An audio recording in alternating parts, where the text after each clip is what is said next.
السلام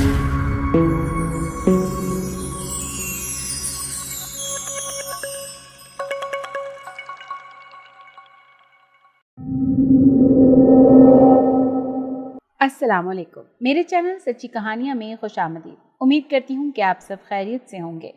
آج کی کہانی بہت خوفناک کہانی ہے، لیکن اس سے پہلے کہ میں کہانی کا باقاعدہ آغاز کروں، آپ سے میری درخواست ہے کہ میرے چینل کو لائک کیجیے، سبسکرائب کیجیے اور بیل آئیکن کو کلک کر لیجیے تاکہ آپ کو میری کہانیاں اسی طرح سننے کو ملتی رہیں۔ تو چلیں شروع کرتے ہیں آج کی کہانی۔ بابر سے میری ملاقات بلوچستان کے ساحلی شہر میں ہوئی تھی۔ میں ان دنوں اپنے چند دوستوں کے ساتھ وہاں گیا ہوا تھا۔ شہر کے گہرے پانیوں میں بننے والی بندرگاہ دیکھنے آیا تھا۔ جس 5 اسٹار ہوٹل میں میں اپنے دوستوں کے ساتھ رہائش پذیر تھا، وہ شخص بھی اسی ہوٹل کے کمرے میں ٹھہرا ہوا تھا اور بہت ہی پراسرار سا لگ رہا تھا۔ میں نے سوچ لیا تھا کہ میں اس شخص کو ضرور کریدوں گا۔ نہ جانے کیوں، شاید میرے اندر ایک لکھاری محفوظ تھا جو بار بار مجھے اس شخص کو کریدنے پر تلا ہوا تھا۔ خیر، میں دوستوں کے ساتھ شاپنگ کرنے باہر چلا گیا۔ رات کو تقریباً 11 بجے ہم لوگ اپنے ہوٹل میں واپس آئے۔ جب میں نے ذرا سا غور سے دیکھا تو راہداری میں اس کے کمرے کا ہلکا سا دروازہ کھلا ہوا تھا۔ میں نے اندر جھانکنے کی زحمت نہیں کی کیونکہ یوں اچھا نہیں لگتا۔ خیر، پھر ہم سب دوست اپنے کمروں میں چلے گئے۔ ہم تمام دوستوں نے 2 کمرے بک کروائے ہوئے تھے اور انہی میں ہم رہائش پذیر تھے۔ خیر، میں نیند کی گہری وادیوں میں اتر گیا۔ رات کا نہ جانے کون سا پہر تھا جب ایک مدھم سے کھٹکے کے ساتھ میری آواز کھلی۔ میں نے ارد گرد دیکھا تو ہر چیز اپنی جگہ جوں کی توں تھی۔ میرے بائیں جانب میرا دوست علیم بے خبر سو رہا تھا۔ ٹیبل پر شیشے کا جگ اور گلاس بھی ویسی ہی حالت میں تھا۔ مجھے پریشانی سی ہوئی کہ یہ اچانک کھٹکا کس چیز کا ہوا ہے۔ خیر، میرے اندر جیسے ایک نامعلوم قوت مسلسل الجھن اور پریشانی میں مجھے مبتلا کرنے پر تلی ہوئی تھی۔ اچانک میرے ذہن میں ایک جھماکا سا ہوا اور میں اچھل پڑا۔ میرا اس بے ساختہ حرکت کا سبب وہ پراسرار شخص تھا جو اچانک ہی میری یادداشت کی اسکرین پر نمودار ہوا۔ وہ شخص میرے کمرے سے ملحقہ کمرے میں ہی تو موجود تھا۔ نہ جانے کیوں وہ یاد آتے ہی میرے جسم کے اندر ایک عجیب سی سنسنی سی دوڑنے لگی۔ ایک ہیجان سا پورے بدن میں پھیلتا چلا گیا اور میرا جی چاہنے لگا کہ جا کر اس کے کمرے میں جھانکوں۔ چند لمحوں کے لیے اس بے ساختہ امڑ آنے والی خواہش کی نفی میں سوچتا رہا، لیکن وہ خواہش اتنی شدید اور بروقت تھی کہ اسے مسترد کرنے کی تمام دلیلیں خود مسترد ہو گئیں۔ اگلے ہی لمحے میرے قدم دروازے کی جانب اٹھنے لگے۔ دروازہ کھول کر میں باہر نکلا۔ راہداری میں سناٹا تھا۔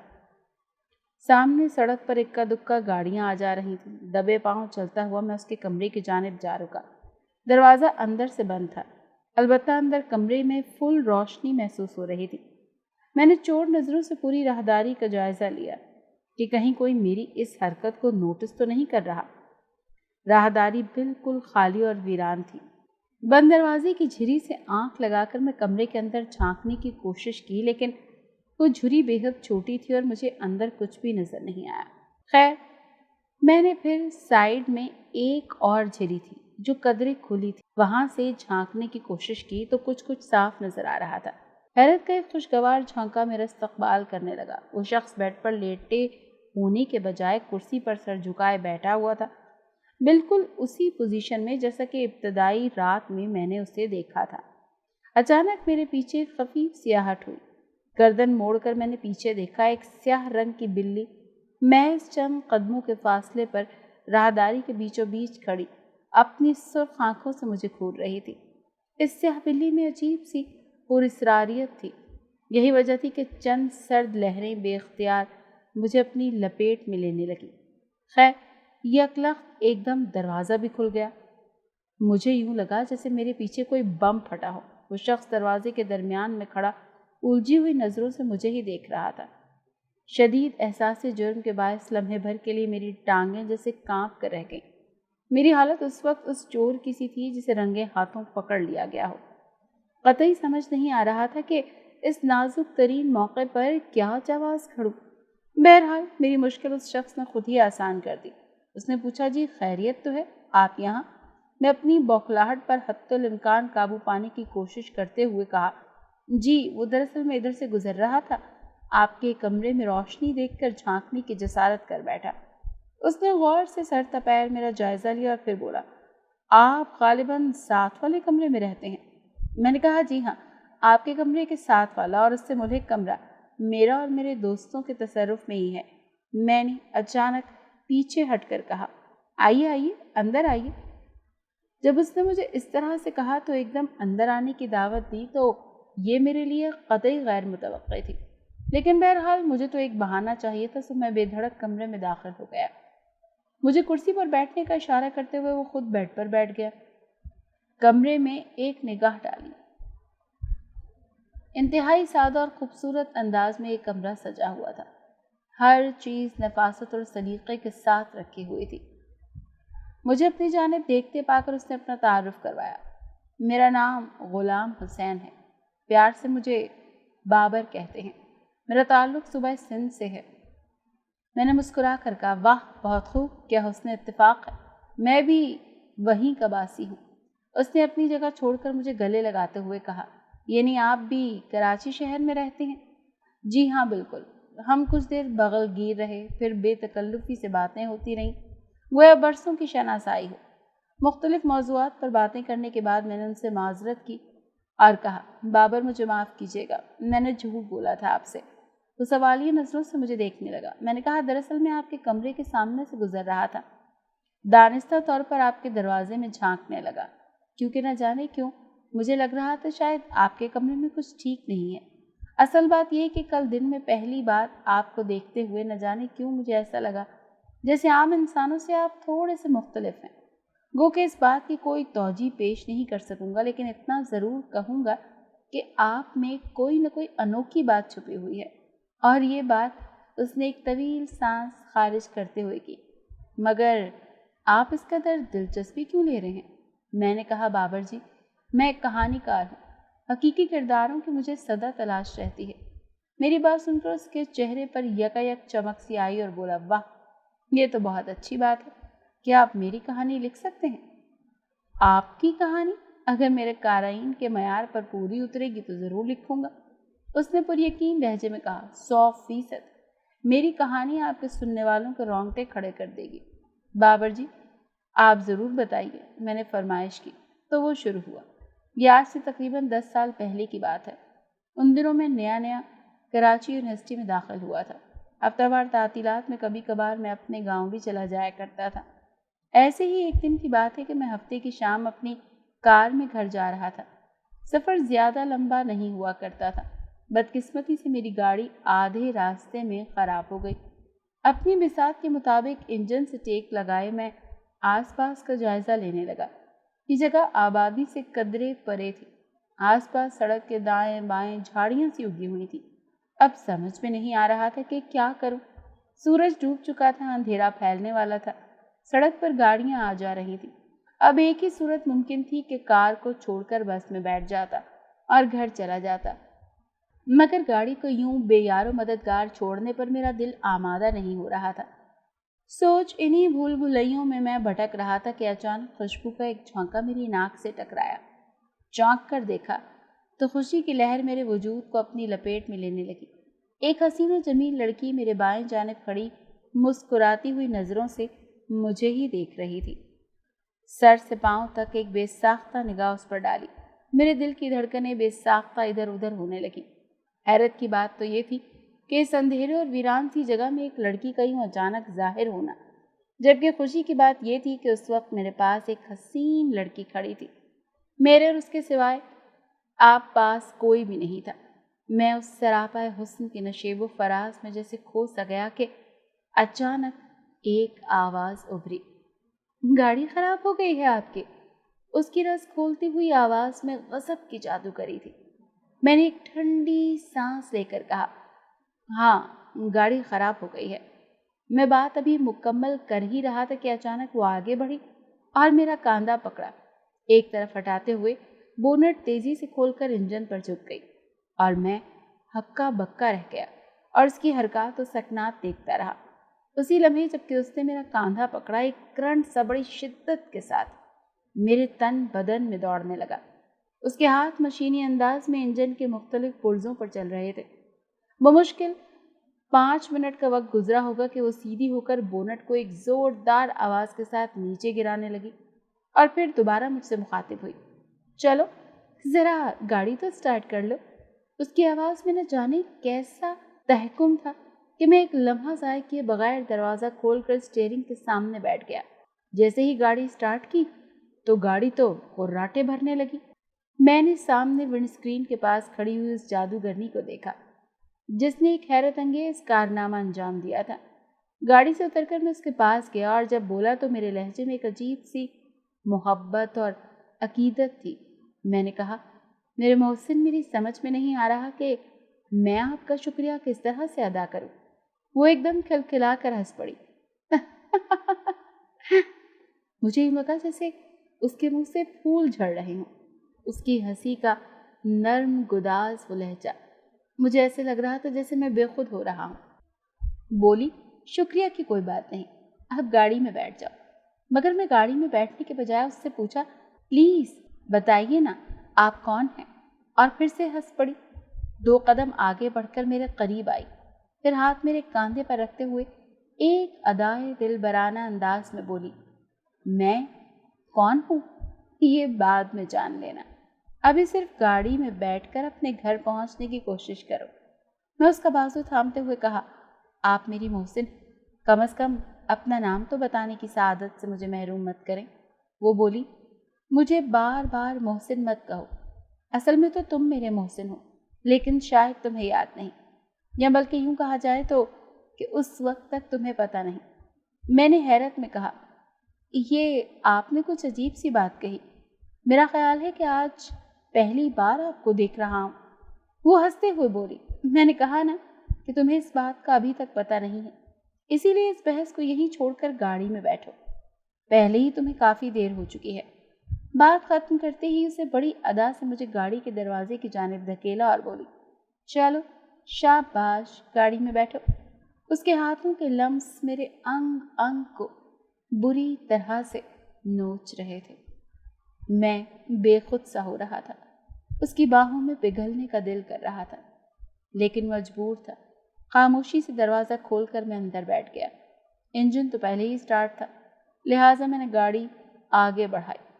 جب گاڑی دھیمی رفتار سے آگے بڑھنے لگی تب اچانک اس نے مجھے ایک ہاتھ کے اشارے سے رکنے کو کہا۔ میں نے تیزی سے بریک لگائی۔ وہ چلتی ہوئی میری جانب آئی اور ہاتھ دروازے پر ٹکا کر سر اندر کیا۔ اس کی سانسوں میں بری طرح سے میں بے خود کر دینے والی مہک موجود تھی۔ مجھے اپنا آپ آسمانوں میں اڑتا ہوا محسوس ہو رہا تھا۔ وہ چہک کر بولی، مجھے تھوڑی دیر کے لیے اپنی گاڑی میں بٹھاؤ گے؟ میرے منہ سے بے اختیار نکلا، آپ کو تو دل اور آنکھوں میں بٹھا لوں گا، گاڑی کی بات تو بہت دور کی ہے۔ اس نے میرے رخسار کو چھو کر کہا۔ پاگل، شکریہ۔ اس وقت جب کہ اس نے میرے رخسار کو چھوا تو جو کیفیت میری ہوئی اس کا حال میں لفظوں میں تو بیان کر ہی نہیں سکتا۔ وہ سامنے سے گھوم کر دوسرے دروازے تک آئی اور پھر دروازہ کھول کر وہ گاڑی کی ساتھ والی سیٹ پر بیٹھ گئی۔ اس کے وجود سے پھوٹنے والی خوشبو مجھے بری طرح سے بہکا رہی تھی۔ حیران اور پریشان سوچ رہا تھا کہ آخر یہ خوبصورت بلا کون ہے۔ اچانک اس نے منہ سے میرے کان کے قریب لا کر کہا، تمہارا نام غلام حسین ہے نا؟ حیران تو میں پہلے ہی تھا، اب تو اور حیران ہونے لگا۔ میں نے کہا، ہاں یہی نام ہے، مگر آپ کیسے جانتی ہیں؟ وہ ہنسی اور بولی، ان باتوں کو چھوڑو۔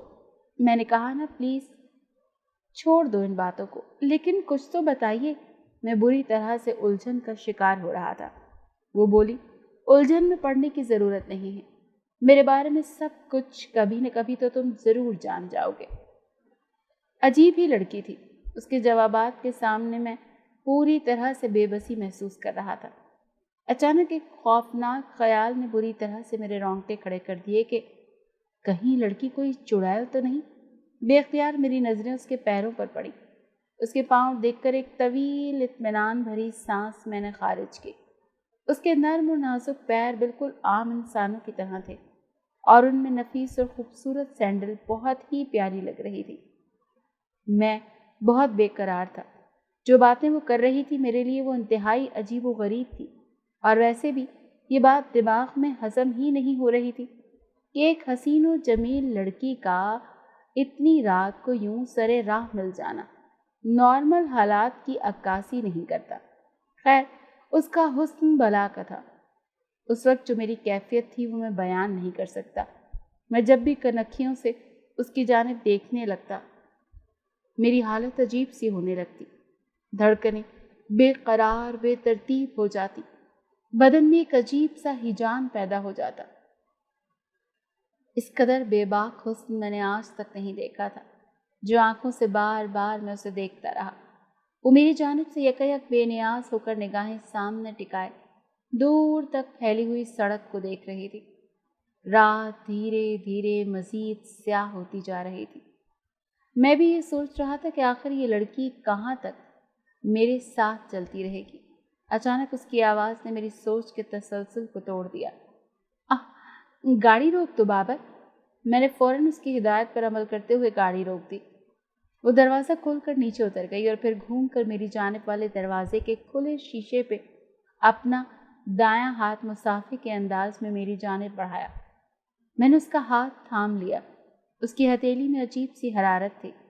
چند لمحوں کے لیے وہ حرارت میرے جسم میں منتقل ہوتی جا رہی تھی۔ پھر اس نے اپنا ہاتھ چھڑا کر شوق لہجے میں کہا، اچھا بابر، خدا حافظ، موقع ملا تو پھر ملیں گے۔ پھر اگلے ہی لمحے وہ بائیں جانب والی سڑک کے اس پار اندھیرے میں پھیلے سیاہ بھیانک ہولوں کی مانند نظر آنے لگی، جھاڑیوں میں غائب ہو گئی۔ میں خالی خالی نظروں سے اس اندھیرے میں گم ہونے کے باوجود کئی لمحات اسے دیکھتا رہا، پھر ایک طویل سانس لے کر گاڑی آگے بڑھا دی۔ گھر تک کا باقی راستہ کس طرح سے کٹا مجھے کچھ پتہ نہیں چلا۔ میرے دل و دماغ میں اس لڑکی کا زہر بری طرح سے چھایا ہوا تھا۔ گھر والے میری کیفیت بھانپ چکے تھے اور اصرار کر رہے تھے، مگر میں ہر بار ٹال دیتا تھا کہ ایسی کوئی بات نہیں ہے۔ شاید اگر میں انہیں بتا بھی دیتا تو انہیں یقین نہ آتا۔ چھٹی والا دن گزار کر میں واپس یونیورسٹی چلا گیا۔ اگلے پورے ہفتے میں اسی پراسرار خوبصورت لڑکی کے بارے میں عجیب عجیب اندازے لگاتا رہا۔ خیر، اگلے ہفتہ پورا گزارنے کے بعد پھر چھٹی آ گئی اور مجھے پھر سے جانا پڑا گھر۔ میں اسی راستے میں محو سفر تھا۔ جگہ جگہ اسے میری نگاہیں ڈھونڈ رہی تھی، اور خاص طور پر اس جگہ جہاں لاسٹ ٹائم میری گاڑی خراب ہوئی تھی۔ وہاں پہنچ کر میں نے تھوڑی دیر کے لیے گاڑی روک لی۔ گاڑی سے ادھر ادھر دیکھ رہا تھا کہ شاید وہ پھر آ جائے اور پھر مجھے مل جائے۔ یہ خیال اس قدر پختہ تھا کہ میں پورا 1 گھنٹہ وہاں پر رکا رہا، مگر پھر مجھے مایوسی ہوئی اور میں چل پڑا۔ پھر وہ ہفتے اور مہینے اسی طرح سے گزرنے لگے اور وہ لڑکی مجھے پھر نہیں ملی۔ شروع میں تو اس لڑکی نے میرا چین نیند بری طرح سے حرام کر دی تھی۔ اس میں کوئی ایسی بات ضرور تھی کہ میں صرف اسے ہی سوچتا رہتا تھا۔ میں اسے ذہن سے جھٹکنے کی بہت کوشش کرتا تھا، لیکن اس کی یادوں کی شدت تھی کہ کم ہی نہیں ہوتی تھی۔ اس واقعے کے تقریباً 1 سال بعد میرے ساتھ ایک ڈکیتی کا خوفناک واقعہ پیش آیا۔ چھٹی والے ایک دن میں یونیورسٹی سے گھر جا رہا تھا کہ تقریباً آدھا راستہ طے کیا تھا کہ دائیں جانب پھیلے ہوئے چھوٹی چھوٹی جھاڑیوں میں چھپے بیٹھے 8-9 مسلح نقاب پوش ڈاکو نمودار ہوئے، اور میرے سامنے انہوں نے ایک حصار سا بنا لیا۔ میری گاڑی کے اوپر سے باقاعدہ برسٹ مارا۔ اس قسم کی صورتحال کا تصور میں نے کبھی خواب میں نہیں کیا تھا، اور انہوں نے گاڑی کے ٹائر پھاڑ دیے۔ میں بالکل نہتھا تھا، ہتھیار نام کی کوئی چیز میرے پاس نہیں تھی۔ وہ دندناتے ہوئے گاڑی کے دروازے کھول کر اندر گھس آئے۔ ایک ڈاکو نے پستول کا رخ میری طرف کر دیا اور کہا، گاڑی فوراً بائیں جانب والی کچی سڑک پر موڑ دو۔ میں اس کی ہدایت پر فوراً عمل کرتے ہوئے گاڑی کو بائیں طرف موڑنے لگا۔ میرے ہاتھ پاؤں تھر تھر کانپ رہے تھے۔ نقاب پوش ڈاکو نے مجھے گاڑی اس کچے راستے سے نکال کے ایک اور کچے راستے پر موڑنے کا حکم دیا۔ یہ راستہ مزید آگے کو جا رہا تھا اور عجیب بوسیدہ مکانات تھے۔ خیر، ایک بوسیدہ سے مکان کے سامنے گاڑی رکنے کا حکم دیا گیا۔ میں نے گاڑی روک دی۔ نقاب پوش ڈاکو پھرتی سے نیچے اترے۔ ایک نے مجھے گریبان سے پکڑتے ہوئے گھسیٹتے ہوئے نیچے گرانے کی کوشش کی، تاہم میں نے ہاتھوں کا سہارا لے کر خود بے تکے انداز میں زمین پر خود کو گرنے سے بچا لیا۔ ایک نقاب پوش نے کلاشنکوف کی نال کے جانب سے ڈنڈے کی طرح پکڑ کر زور سے گھمایا اور اگلے ہی لمحے اس کا بٹ پوری قوت سے میری کمر پر پڑا۔ درد کی ایک شدید لہر اٹھی اور میرے پورے جسم کو اپنی لپیٹ میں لیتی چلی گئی۔ ڈاکوں کے متعلق بہت کچھ میں نے کتابوں میں پڑھا تھا، لوگوں کی زبانی سنا تھا، لیکن ان کی سفاکی کا عمل آج میں خود دیکھ رہا تھا۔ وہ چاروں مقامی زبان میں آپس میں باتیں کر رہے تھے۔ وہ شاید میرے ہی مستقبل پر گفتگو کر رہے تھے۔ خوفناک موت اس نقاب پوش ڈاکوؤں کی صورت میں میرے سر پر منڈلا رہی تھی۔ موت کو یوں اچانک اتنے قریب سے دیکھ کر میری ریڑھ کی ہڈی میں سنسناہٹ سی ہونے لگی۔ اچانک ہی ایک ڈاکو نے گرجدار آواز میں کہا کہ منہ دوسری طرف کر کے کھڑے ہو جاؤ۔ تب مجھے یقین ہو چلا تھا کہ میری سانسیں اب بس چند لمحات پر محیط ہیں، مگر اگلے ہی لمحے میرے ہاتھ پاؤں اپنی اپنی جگہوں پر ساکت رہ گئے۔ حیرت اور خوشی کے باعث مجھ پر ایک لرزہ سا طاری ہونے لگا۔ نقاب پوش ڈاکوؤں کی عجیب ہی پوزیشن تھی۔ پانچوں نقاب پوش خوفناک ڈاکو ہوا میں سر کے بل الٹے لٹکے ہوئے تھے اور یوں محسوس ہو رہا تھا جیسے کسی نادیدہ ہاتھ نے ان کی ٹانگوں کو پکڑ کر انہیں الٹا لٹکایا ہوا ہے۔ میں ارد گرد دیکھنے لگا۔ اچانک مجھے سامنے کھڑی وہ حسین لڑکی نظر آ رہی تھی جس کی آنکھوں میں اس وقت انتہائی غصہ تھا۔ میں نے اسے پہچان لیا۔ بھلا میں اسے کیسے بھول سکتا تھا؟ وہ تو میرے دل میں بسی ہوئی تھی۔ اس کی تصویر تو میرے دل میں ہلچل مچا رکھتی تھی۔ یہ وہی پراسرار سی لڑکی تھی جو آج سے تقریباً 1 سال پہلے مجھے سنسان سڑک پر ملی تھی جب میری گاڑی خراب ہو گئی تھی۔ میں اس کو حیرت سے دیکھ رہا تھا۔